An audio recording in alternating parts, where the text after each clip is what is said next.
Good morning दोस्तों, मेरा नाम Sandeep Kumar Reddy from engineers competitive training academy. जैसे कि आज हमने डिस्कस किया है जनरल नॉलेज, कंप्यूटर्स, रीजनिंग और जितने भी इम्पॉर्टेंट क्वेश्चंस ऑलरेडी हमने एक पार्ट डिस्कस किया। आज हम डिस्कस करेंगे आर्मी एग्जामिनेशन जो पेपर 28 फरवरी को जो होने वाला है, एक्सपेक्टेड क्लर्क के कंसर्निंग इंग्लिश पेपर हम डिस्कस करेंगे। सिर्फ इंग्लिश रहेगा इसके अंदर, ऑलरेडी हमने बाकी डिस्कस किया, प्लेलिस्ट में जाके चेक कर सकते हैं। चलिए शुरुआत करते हैं अंग्रेज़ी का जो पैसेज के साथ। जैसे कि आप जानते हैं अंग्रेज़ी जो है 25 मार्क्स के होते हैं। इस पैसेज में डिसलेक्सिया एक ऐसा डिज़ॉर्डर है दोस्तों।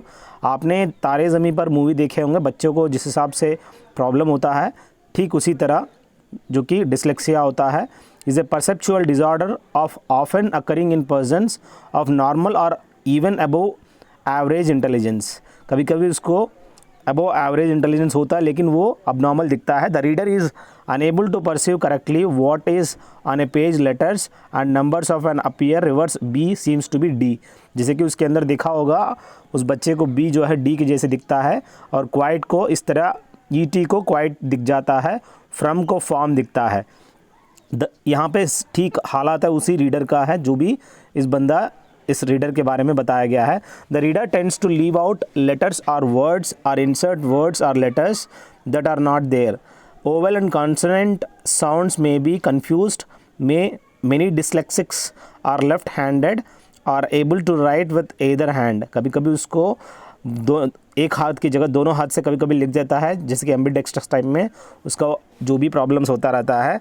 दे often confused left and right. Learning to speak may also be delayed beyond infancy। बचपन के टाइम पे उसको काफ़ी प्रॉब्लम हो रही थी, जिस हिसाब से बात करने के टाइम पे भी। The condition seems to be inherited, it may persist into adulthood. ये धीरे धीरे से अडल्टहुड तक पहुंच सकता है इस तरह का problem. However with early recognition and specialised approaches to teaching reading, most dyslexics can learn to read. Some researchers believe that Latin dyslexia may be aggravated। कभी कभी ये सोचते हैं कि जो भी रिसर्चर्स है लैटिन डिसलेक्सिया जो है मे बी अग्रेवेटेड इसको by the way reading is taught the modern whole world are look and say method seems to be more of hindrance to learning for dyslexics than it is for ordinary pupils। The phonetics method of teaching students to learn letters and sound them out appears to achieve better reading results. The problem of words that cannot be sounded out, such as rough, laugh or through, is not solved by phonetics. These words must simply be memorized. However, for children with dyslexia, the problem can be compounded by the failure of the parents or teachers to recognize the condition. This can easily lead to emotional problems for dyslexic children who cannot understand their failure to keep up with their classmates। बहुत ही important है दोस्तों, ये जो भी problem होता है जिस बंदे को, उसको फोनेटिक्स में प्रॉब्लम होगा और उस बच्चे को इतना केयर करना पड़ेगा। पेरेंट्स और टीचर्स भी कभी कभी फेल हो जाते हैं। ये इमोशनल प्रॉब्लम्स फेस करना पड़ता है। Who cannot understand their failure to keep up with their classmates. जो क्लासमेट्स हैं उनके साथ साथ ये लोग नहीं चल पाते हैं, काफ़ी दिक्कत होता है। जिस हिसाब से उस मूवी में दिखाया है, शायद आप लोगों को तारे ज़मीं पर मूवी देखे होंगे। यहाँ सबसे पहला सवाल है दोस्तों, dyslexia often occurring in persons of normal और इवन अबोव एवरेज इंटेलिजेंस। ये ऐसा डिज़ॉर्डर है दोस्तों, परसेप्चुअल डिज़ॉर्डर है, जो कि इसके अंदर दिया गया है। परसेप्चुअल डिज़ॉर्डर ऑप्शन डी है दोस्तों।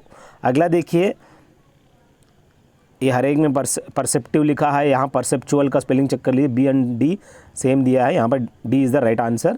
अगला, in dyslexia letters and figures are often appear. ये आपको रिवर्स दिखता है, जो कि यहाँ पे कह रहा है इन्वर्टेड नहीं होता है, रिवर्स दिखता है दोस्तों। People suffering from dyslexia are often ambidextrous. Ambidextrous यानी दोनों हाथ से लिखने वाला, उसको एम्बिडेक्स्ट्रस कहते हैं। कभी कभी वो इस तरह का प्रॉब्लम हो जाता है, उसको बाएं हाथ से लिखना है या दाहिने हाथ से लिखना है। डिसलेक्सिया में परसिस्ट इनटू अडल्टहुड। यस, ये सही है कि ये अडल्टहुड तक ये आ सकता है, it is truth. The problem of perception can be compounded by the failure of the parents and teachers to recognise the condition. ये काफ़ी प्रॉब्लम होता है जिससे पेरेंट्स साथ साथ टीचर्स भी फेल हो जाता है इसको आइडेंटिफाई करने में, to recognise the condition of the student. और अगला देखिए दोस्तों, in ancient time a king had boulder placed on a roadway. एक बोल्डर यानी एक बड़ा सा पत्थर समझिए, वो बीच रास्ते में उसने छोड़ दिया। बहुत ही इंपॉर्टेंट है दोस्तों, इस स्टोरी को सुनिएगा, आपको ये स्टोरी आ सकता है। Then he did himself and watch to see if anyone would remove the huge rock. वो जो बोल्डर है बड़ा सा रॉक टाइप में दिखता है, वो बीचों बीच रोड में डाल दिया उसने। वो रास्ता जाम कर रहा है, फिर भी उसने डाल दिया। Huge rock, some of the kingdom's wealthiest merchants and courtiers came by simply walked around it. कुछ लोग ऐसे थे कि जो काफ़ी पैसे वाले थे, जो उसको निकाल सकते हैं, फिर भी वो नज़रअंदाज करके वो टालते निकल गए। Many loudly blamed the king for not keeping the roads clear, but none did anything about getting the stone out of the way. सभी लोग गाली दे रहे हैं किंग को, ये ऐसे ही गंदे रख रहा है रोड करके, ऐसे बोल के चले गए। Then a peasant came along carrying a load of vegetables. एक ऐसा बंदा आया बीच में, वो काफ़ी वेजिटेबल्स कैरी कर रहा था बंदा। उस पीजेंट जो है वेजिटेबल्स लेके आ रहा था। On approaching the boulder, वो पास जैसा आया बोल्डर के पास यानी उस पत्थर के पास, the peasant laid down his burden. उसने अपनी बर्डन को क्या किया, साइड में रख दिया, जो भी वेजिटेबल्स थे। And tried to move the stone to the side of the road. उसने क्या किया, जो भी वहाँ पे बोल्डर था उसको धक्का देने की कोशिश किया और उसने साइड ऑफ द रोड में, after much pushing and straining, he finally succeeded. उसने काफ़ी मेहनत किया और उसने उस पत्थर को साइड कर दिया। As the peasant picked up his load of vegetables, he noticed a purse lying on the road where the boulder had been. वो जैसे वो अपना जो भी वेजिटेबल्स था उसने उठाने की कोशिश की, जहाँ वो बोल्डर थी, जो पत्थर थी, उसके नीचे एक ऐसा पर्स दिखा उसको, जिसके अंदर the purse contained mini gold coins and note from the king indicating that the gold was for the person who removes the boulder from the roadway. उसमें एक ऐसा गोल्ड कॉइन्स थे, छोटे छोटे गोल्ड कॉइन्स, उसके साथ एक छोटी सी नोट थी। उस नोट में यही लिखा था कि जो बंदा इस पत्थर को निकालेगा उसको ये पूरा गोल्ड कॉइन्स उसको दिया गया है, एक गिफ्ट है। तो उस the peasant learned what many others never understand, every obstacle presents an opportunity to improve one's condition. ये इसका सीख ये है कि इसकी जो भी स्टोरी है, लोग ये नहीं समझते हैं हर ऑब्स्टेकल के पीछे कहीं ना कहीं एक अपॉर्चुनिटी अपने आप को उस कंडीशन को निकालने के लिए छिपा रहता है। वही अपनी लाइफ में भी जितने भी स्ट्रगल अगर आपके पास आ रहे हैं तो समझ जाइएगा कि कोई ना कोई अच्छे दिन आने वाला है। अब सवाल देखिए दोस्तों, बहुत ही इंपॉर्टेंट स्टोरी है, मुझे लगता है कि इस बार आपको आएगा ही आएगा, क्योंकि ये मोटिवेटेड है और इस तरह का सवाल आप लोगों को आ सकता है। यहाँ पे देखिएगा, attempted to remove the huge rock from the roadway. जैसे कि आप जानते हैं ये कौन अटेम्प्ट किया है, द पीजेंट, जो बंदा वेजिटेबल्स लेके आ रहे थे उस पीजेंट ने अटेम्प्ट किया है। The dash did not blame the king for not keeping the roads clear. यहाँ पे the peasant did not blame, उसने कभी ब्लेम नहीं किया है किंग को इस तरह। बाकी जो भी कोर्टियर था, पीपल थे, मर्चेंट थे, सब लोग ने उसने कंप्लेंट कर रहे थे, शिकायत कर रहे थे, लेकिन पीजेंट जो है कभी ब्लेम नहीं किया किंग को। The peasant succeeded to push the huge rock away from the road.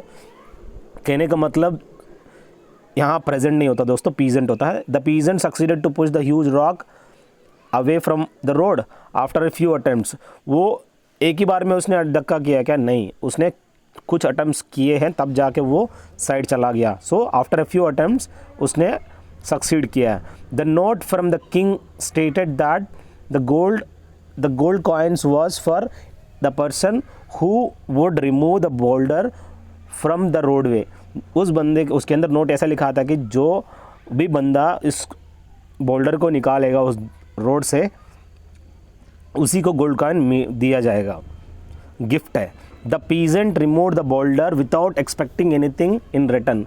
वो जब काम कर रहा था वो कोई भी चीज़ें एक्सपेक्ट नहीं कर रहा था उस बोल्डर को निकालने के वक्त। बस यही है कि क्या the peasant remove the boulder without expecting, उसने बिना सोच समझे बिना एक्सपेक्ट किए हुए उसने निकालने की कोशिश की है। ये बहुत अच्छी स्टोरी है दोस्तों, वो आप देख लीजिएगा। अब अगला देखिए, the most frightening aspect of malnutrition is that it is likely to cause permanent brain damage. आप अगर माल न्यूट्रिशियस रहोगे आपको ब्रेन डैमेज हो सकता है। Experiments carried out on animals suggest that brain damage due to the malnutrition is irreversible. जो भी brain damage होगा due to the malnutrition ये इरिवर्सिबल है दोस्तों, उसको चेंज नहीं कर सकते हैं, कभी भी प्रॉब्लम हो सकता है। This may not be true of human beings, nevertheless known facts as well as results of tests conducted so far point out alarming conclusion.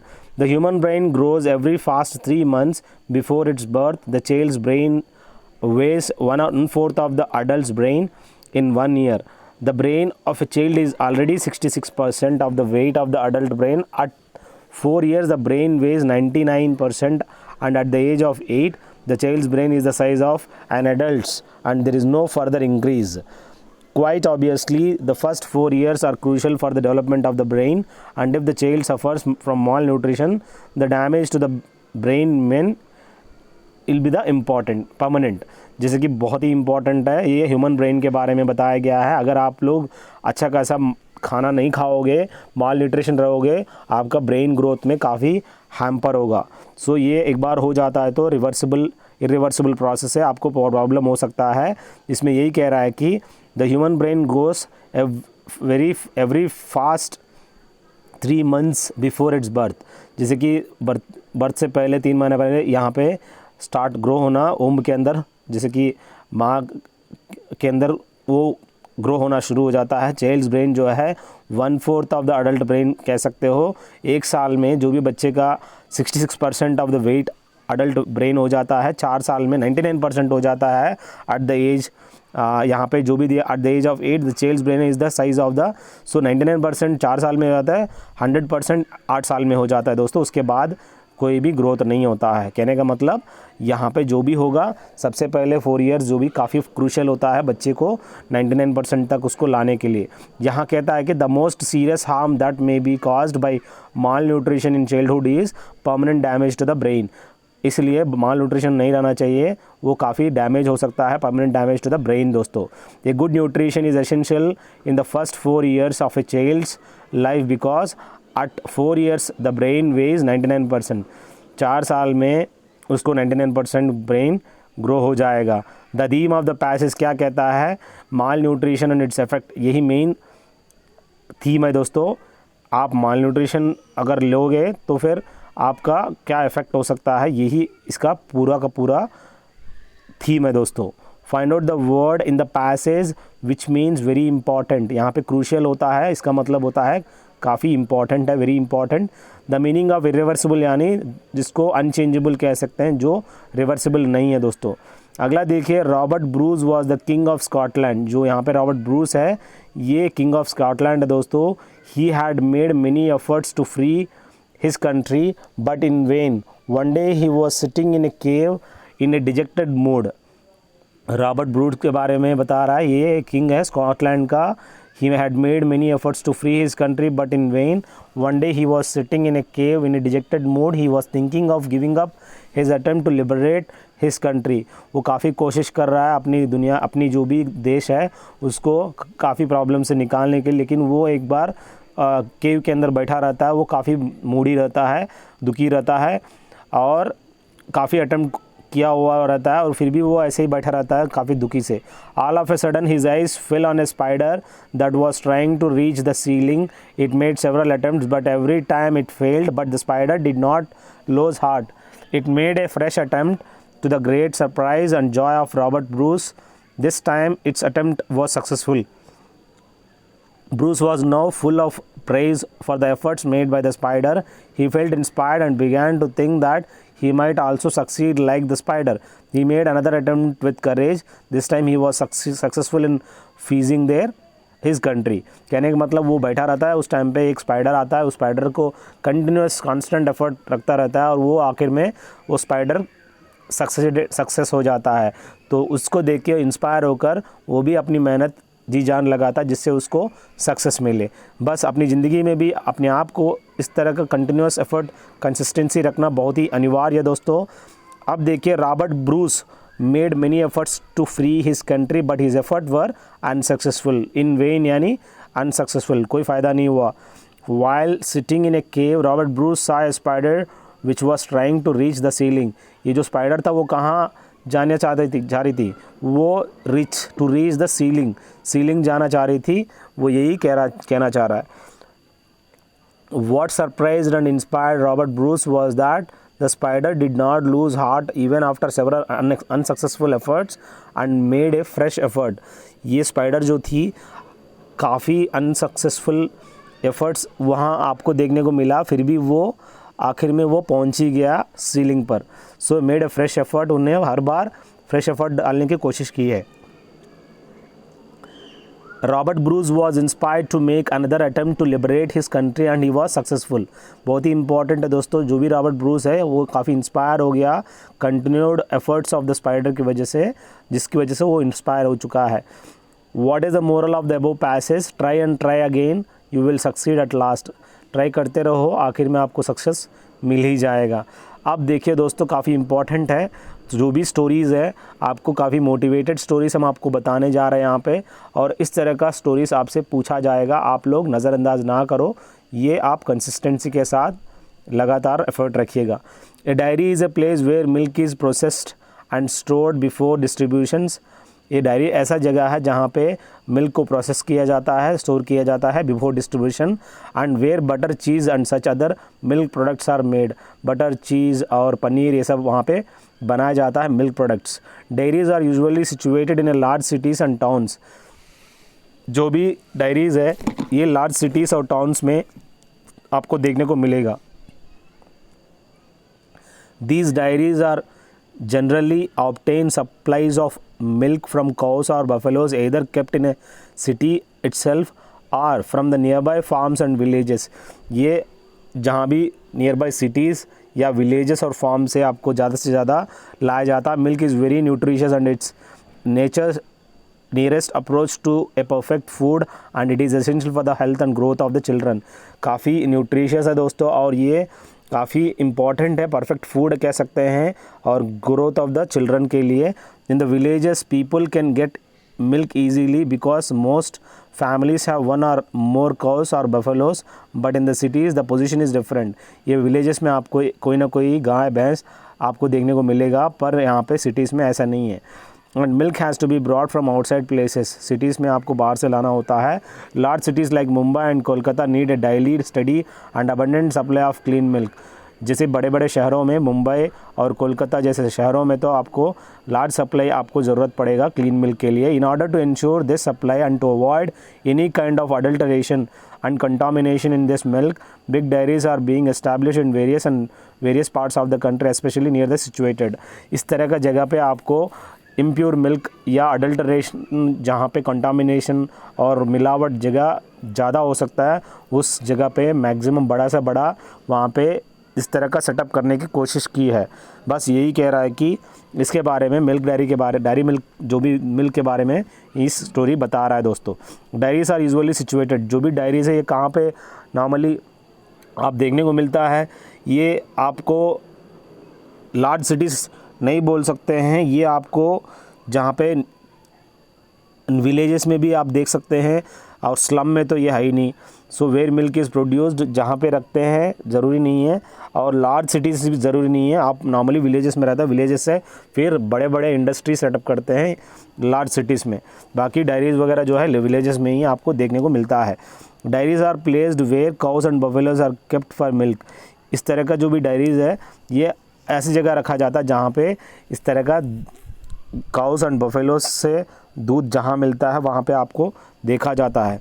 Diaries usually obtain their major supply of milk from, जो कि ज़्यादा milk जो है normal middle man से आप लोगों को देख सकते हैं। Major supply of milk from किससे? मिडिल मैन से देखने को मिलता है। Large cities cow and buffaloes kept by them farms and villages. यहाँ पे देखिएगा दोस्तों, diaries usually obtain their major supply of milk from, ये जो भी डायरीज़ है usually obtain their major supply of milk from farms and villages लिखिए, इसमें मिडिल मैन लिखा है जो कि यहाँ पे फार्म्स एंड विलेजेस से हम लोगों को आंसर इसका देखेगा, मिडिल मैन नहीं है, फार्म्स और विलेजेस आंसर है दोस्तों। और बहुत ही इंपॉर्टेंट, इस तरह का आपको कहीं कहीं मिस्टेक हो सकता है। जो भी diaries usually obtain their major supply of milk, ज़्यादा से ज़्यादा आपको फार्म्स एंड विलेजेस में ही आपको देखने को मिलेगा, नॉट फ्रॉम द, यहाँ पे जो भी दिया गया है मिडिल मैन अगर दिया है तो चेक करिएगा, यहाँ पे देखिएगा, यहाँ पे dairies are usually situated in large cities and towns. So यहाँ पे कह रहा है कि लार्ज सिटीज़ एंड टाउन्स, कह रहा है कि जो भी डायरीज़ है, यहाँ पे आंसर देखिएगा जो भी यहाँ पे दिया गया है इन लार्ज सिटीज़ यहाँ कर लीजिएगा, क्योंकि जो भी they are situated, dairies are usually situated in large cities and towns. So यहाँ पे आंसर गलत दिया है दोस्तों, इन विलेजेस ने, आई एम वेरी सॉरी, ये लार्ज सिटीज़ में होता है इसका। और डायरीज आर प्लेस्ड वेयर, जहाँ पे देख सकते हैं यहाँ पे इसका जो आंसर है, ये आप लोग थोड़ा सा चेक कर लीजिएगा आंसर्स। और the dairies generally obtain supply of milk from cows and buffaloes either kept in the city itself.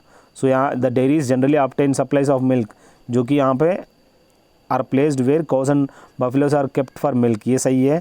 Diary usually obtain their major supply of milk from, यहाँ कह रहा है कि मेजर सप्लाई, जहाँ देखिएगा मेजर कहाँ लिखा है, यहाँ पे बहुत ही इंपॉर्टेंट है दोस्तों। यहाँ पे आपको different large cities explain abundant supply of clean milk, okay, ensure that avoid kind of adulteration, जो भी यहाँ पे हुआ है, major supply of milk from the farms and villages में आपको देख सकते हैं, मिडिल मैन से नहीं। Milk is a perfect food and is essential for growth of the children, ये बहुत ही इंपॉर्टेंट है। सो ये ग्रोथ ऑफ द चिल्ड्रन है, यहाँ पे आंसर जो है आप मिडिल मैन की जगह फार्म्स एंड विलेजेस कर लीजिएगा। Diaries are not required in villages because villages have no distribution system, ये डायरी जितने भी होंगे विलेजेस में नहीं होते हैं, ये यहाँ पे सिटीज़ में ही होता है। सो आपको ये पता होना ज़रूरी है, villages have no distribution system. अब बात आता है दोस्तों, I am a little myna bird, myna bird के बारे में बता रहा है। I live with my father and mother in the hut, hut होता है हॉट नहीं, ठीक है, हट तो नहीं, छोटी सी हट के अंदर। सन्नी लैंड ऑफ, यहाँ पे sunny land of South India, my home was a cosy well built nest which was hidden among the ferny branches of beautiful gulmohar tree, gulmohar tree के बीच में, ये आप देख सकते हो। My parents were fierce fighters, no enemy dare come near are home, if they were anything my father and mother left the nest and went in search of food for their hungry babies. The day was hot and I became very restless. Already the nest was getting too small for us 4 growing baby birds. I was always hungry. Whenever my mother brought food to the nest, I would open wide my bill and gobble down whatever she had to offer. No doubt my healthy appetite for the fact that I was bigger and livelier than my brother and sister. कहने का मतलब वो छोटी सी मैना bird के बारे में बता रही है, और ये उसकी माँ और पापा के साथ और 4 कुल मिला के बर्ड्स थे। और यहाँ पे सवाल देखिए, the number of baby birds in the nest, कुल मिला के 4 थे। No enemy dare to come to the myna's nest, क्योंकि his parents were fierce fighter, वो काफ़ी अच्छा फाइटिंग करते हैं अगेंस्ट एनी इंसेक्ट्स और any kind of reptiles. The myna became restless because she was hungry, कभी भी देखो वो रेस्टलेस रहती है क्योंकि उसका काफ़ी भूख लगता है। द नेस्ट वॉज कम्फर्टेबल, ये उस टाइम पे कम्फर्टेबल था, और क्योंकि वो काफ़ी मतलब जब बड़े बड़े होते हैं दी वॉज लिटिल वॉज डिस्कम्फर्टेबल थे, पर उस टाइम पे कंफर्टेबल था। और यहाँ पे कहने का मतलब ये कि नेस्ट कैसा था, वो कंफर्टेबल है। और whatever she had to offer means whatever she gave, उसको बच्चे को दे रही थी, वो खा रही थी। बस ये कुछ स्टोरीज़ है दोस्तों, मुझे लगता है कि इन स्टोरीज़ में से आपको काफ़ी कुछ सीखने को मिला। बस ऐसे आप करते रहिएगा। और अभी आर्टिकल्स देखेंगे, आर्टिकल्स में देखेंगे एन आइडियल, आइडल आई, जैसे कि ओवेल का साउंड है दोस्तों, एन आइडल होता है, an idle boy fills in the examination. Cricket is a popular game, he gave us a good dinner, देखिएगा किस हिसाब से आया हुआ है। He has sent information for me, an information नहीं होता, he had sent information for me. देखिए हैड सेंट इन्फॉर्मेशन, इन्फॉर्मेशन से पहले कोई भी आर्टिकल इस्तेमाल नहीं किया गया दोस्तों, he had sent information, that's it. I have not accepted the post of a chairman. He is a Newton. Ramu has bought a bag of rice. ये बैग यानी single bag. Our country is great. यहाँ पर कोई भी article use नहीं किया है दोस्तों. Rajiv is an honorary. हा नहीं होता, आ होता है. Honorary secretary. यहाँ पे देखिए दोस्तों, he is not an honourable man. यहाँ पे ऑन आ गया. Do you see a blue sky? Varanasi is A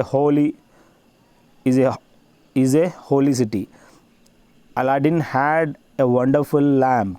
he return after an hour. देखिएगा आर. The sun shines brightly. The sun क्योंकि एक ही है. प्रीपोजिशन है दोस्तों, बहुत ही इंपॉर्टेंट है. He entered into the gate without any difficulty. कहाँ? इनटू द गेट, गेट के अंदर.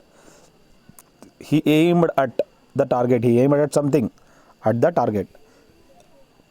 द ट्रेंड, आप मुझे बताएंगे. The trend dash price rise is unfortunate. आप मुझे बताएंगे कि इसके बीच में क्या आएगा. The trend dash price rise is unfortunate. बताइएगा मुझे. We offer heartiest congratulations on your success. On बहुत ही इंपॉर्टेंट है दोस्तों. Miss Ram Avatar and sons are the famous dealers in sugar and wheat. किसमें? In sugar and wheat. He showed much affection to me. देखिएगा किसके साथ? Affection to me. She is proud. यहाँ पे बताइएगा ऑफ हर ब्यूटी होता है, अबाउट हर ब्यूटी होता है. आप मुझे बताइएगा. Mohan belongs to the upper strata of the society. They have invited us to attend the function. Invited us to the function. Okay. He acted well in accordance with the law. यहाँ पे देखिए, he acted well in accordance with. ये आप जानते हैं in accordance होता है. There is a provision of law to bail out the accused. जो भी गुनाह किया उसका एक प्रोविजन ऑफ लॉ है बेल देने का.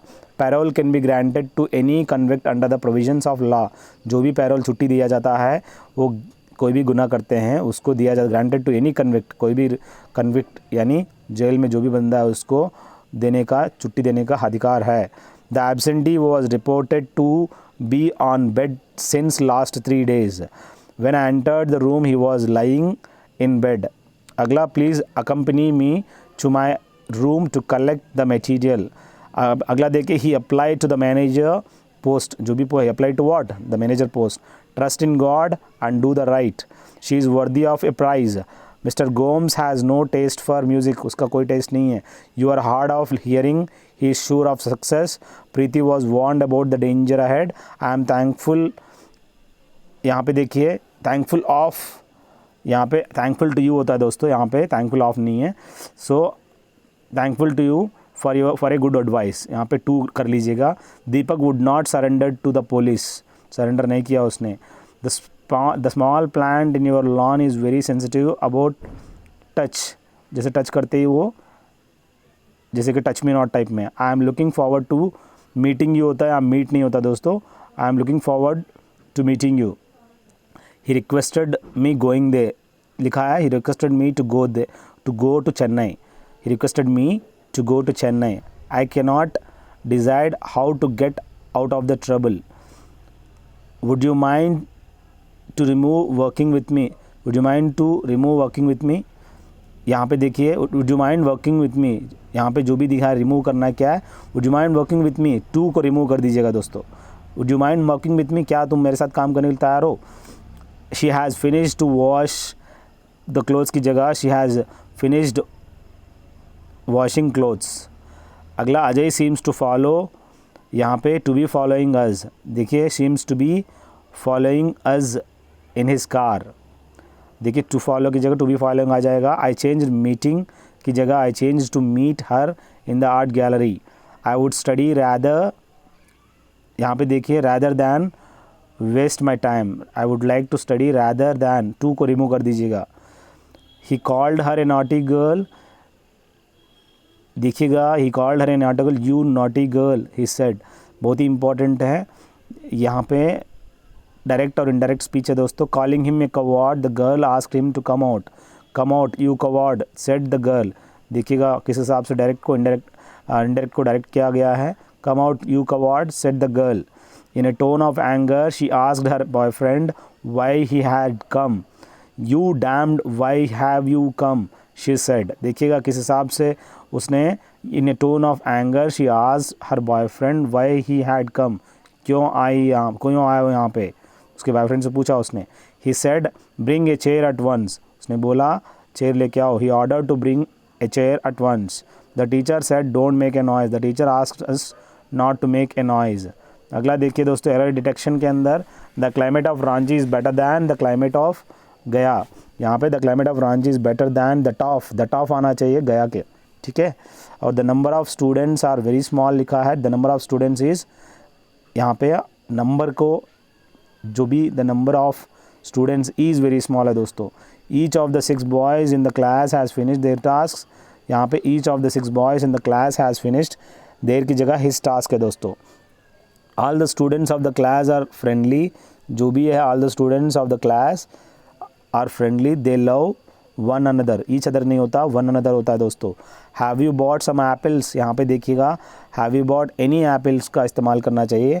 Who are you talking to, यहाँ पे whom are you talking to होता है दोस्तों। I have 10 dozens of shoes, यहाँ पे I have 10 dozen of shoes होता है, डजन्स नहीं होता, 10 डजन। अब द सीनरी जहाँ पे लिखा है सिंगुलर है दोस्तों, ऑफ कश्मीर आर एन्चांटिंग, जो कि इनकरेक्ट है। The scenery of Kashmir is enchanting है दोस्तों, यहाँ पे वो सिंगुलर है सीनरी को। Mohan lives in a boarding, जो कि lives in a boarding house होता है, बोर्डिंग नहीं होता है। Shelley is junior than Wordsworth, junior to Wordsworth होता है, सीनियर सुपीरियर जूनियर ये सब होता है दोस्तों, followed by to. He is stronger than any man, जैसे कि he is stronger than any other man होता है, एनी मैन नहीं होता है।